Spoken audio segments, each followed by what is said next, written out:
კომისიის წინადადება მომდევნო წლებისთვის 17 მილიონი ევროს ოდენობით ინვესტიციას ითვალისწინებს ორმაგი გამოყენების სატრანსპორტო ინფრასტრუქტურისთვის. ეს ნატოს მოკავშირეების მიერ მთლიანი შიდა პროდუქტის 1.5%-ის უსაფრთხოების ინვესტიციებისთვის გამოყენების დაპირების პარალელურად ხდება.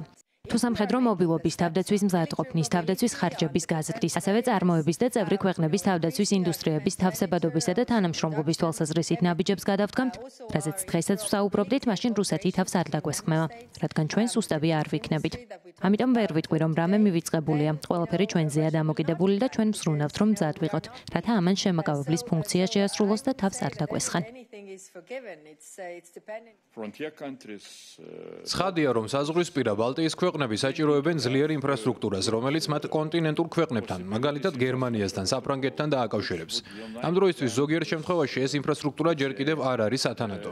ამიტომ შეგვიძლია ვისაუბროთ Rail Baltics-ის მაგალითზე, რაც განსაკუთრებით მნიშვნელოვანია, რადგან რკინიგზას უდიდესი როლი აქვს. ასევე ძალიან მნიშვნელოვანია, რომ ნატოსთან ერთად ვიმოქმედოთ და გავიაზროთ ის, რასაც მე მასპინძელი ქვეყნის მხარდაჭერას უწოდებდი. თუ როგორ გეგმავს ნატო კრიზისის დროს რეგიონში ჯარების გადაადგილებას და რა უნდა გავაუმჯობესოთ ამ თვალსაზრისით.